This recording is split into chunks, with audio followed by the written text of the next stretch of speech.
Good morning, Jacob here. It's a beautiful morning, and I'm reminded of the verse, "Joy comes in the morning," and pretty joyful this morning. I want to share Psalm chapter 3 this morning. It's a beautiful psalm about David and Absalom, and how David handles part of the situation, and it's just a testimony to how God comes through and helps David. So here we go, Psalm 3. I hope you are blessed and your life is enhanced and you're touched today. O Lord, how my adversaries have increased. Many are rising up against me. Many are saying of my soul, there is no deliverance for him in God. Selah. But you, O Lord, are a shield about me, my glory and the one who lifts my head. I was crying to the Lord with my voice, and he answered me from his holy mountain. Selah. I lay down and slept. I awoke, for the Lord sustains me. I will not be afraid of 10,000s of people who have set themselves against me round about. Arise, O Lord, save me, O my God, for you have smitten all my enemies on the cheek.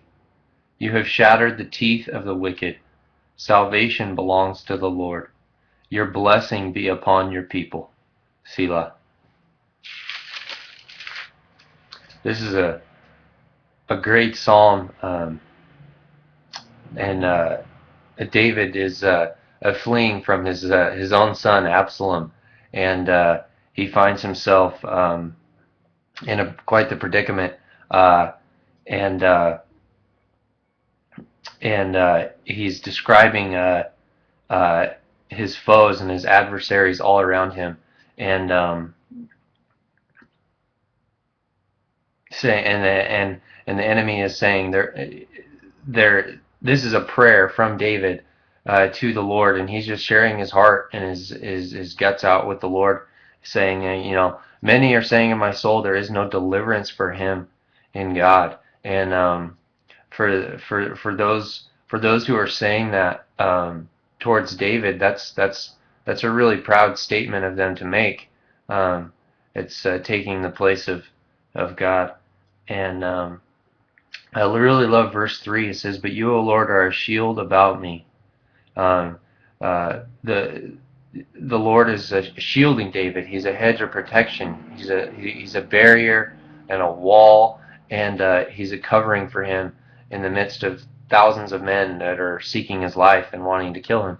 And it's a beautiful testimony of David and his conversation and how the Lord helps him.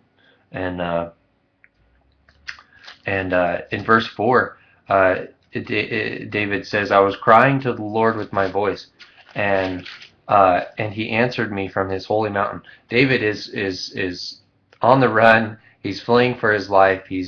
He's crying out to the Lord to save him and for help in his time of trouble and distress. And here he says, "I cried out, and the Lord answered him from his holy mountain, from God's throne room." David got an answer, and if you're genuinely seeking the Lord and praying and talking to him, he will answer you, and he will be a refuge to you, as he was here to David. He's the same yesterday, today, and tomorrow, and so if he was the same for David, he'll be the same for you and I, and I love that. And he says, and this is right, he's crying out to the Lord right before he falls asleep. And obviously his day is loaded with troubles and thousands of people attacking him, and Absalom wants to take him out and wrongfully take the throne. And he said, and then verse 5, he says, "I lay down and slept, and I woke, for the Lord sustains me." Okay, if people are marauding your life and wanting to kill you, you're probably not going to sleep very well, but not in this case with David, because the Lord sustained him. The Lord gave him rest in his soul and peace in his heart and mind. Um, yeah, um, and I love verse 6.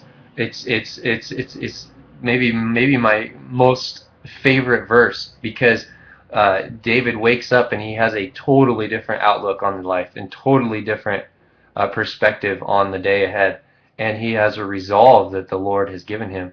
It says, "I will not be afraid of 10,000s of people." Let that sink in. I will not be afraid of 10,000s of people. That's quite a testimony, to go from fear and crying out and distress to getting a good night's sleep and waking up and going, you know what? I will not be afraid of 10,000 people. But the question is, why is he not afraid of 10,000 people? It's not because he's superhuman or anything like that. It's because the Lord is with him and sustaining him, and that strength with the Lord. He's like, the Lord's for me. Who can be against me? And I just love this beautiful change of heart that the Lord gives David, and I'm thankful that it's penned. He's got enemies all over. And also, I put a note here. Psalm 23:4 says, "Even though I walk through the valley of the shadow of death, I will fear no evil." And David's enemies are surrounding him, and he's just resolved that the Lord, he won't be afraid. And then continuing on, verse 7, he says, "Arise, O Lord, save me, O God. For you have smitten my enemies on my cheek. You have shattered the teeth of the wicked. Salvation belongs to the Lord." Here, David in verse 8, he's just worshiping the Lord. He's like, salvation belongs to the Lord. And he's looking to the Lord, and he's praying. And he says, your blessing be upon your people. David has people coming after his life, and he's having to hide out, and here he is. He's worshiping the Lord and praying for the people. What a shepherd's heart, through and through. David is a true shepherd. And one last note, if you go to 2 Samuel 15:12 through 15, 2 Samuel 15:12 through 15, it talks about the situation here. And it says, "And Absalom sent for Ahithophel, the Gilonite, David's counselor, from his city Gilo, while he was offering the sacrifices, and the conspiracy was strong, for the people increased continually with Absalom." So the people are double-sided, and they're going with Absalom now instead of their king David. And that should speak to us to stick to be faithful men. Then a messenger came to David, saying, "The hearts of the men of Israel are with Absalom." That had to be devastating to David, to hear of the heart change in so many men that probably stood by him, probably fought battles with him, and all of a sudden their hearts change. And David said to all his servants who were with him at Jerusalem, "Arise and let us flee, for otherwise none of us will escape from Absalom. Go in haste, or he will overtake us quickly and bring down calamity on us and strike the city with the edge of the sword." Here, David is even thinking about the city, and his presence in the city will cause maybe others to die. And so this isn't a cowardice thing. He's loving the people, and he's looking out for the people. He doesn't want the people in the city or his men to be hurt in this case. Again, another shepherd's heart quality of David. He's looking after his men that are staying with him, and he's also looking after the people of the city. He is a wonderful shepherd. And then this verse 15, I think, speaks to us men who follow Jesus. Then the king's servant said to the king, "Behold, your servants are ready to do whatever my lord the king chooses."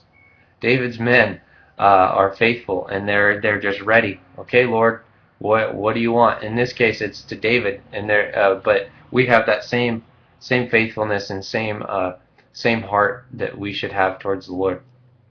So I hope you were blessed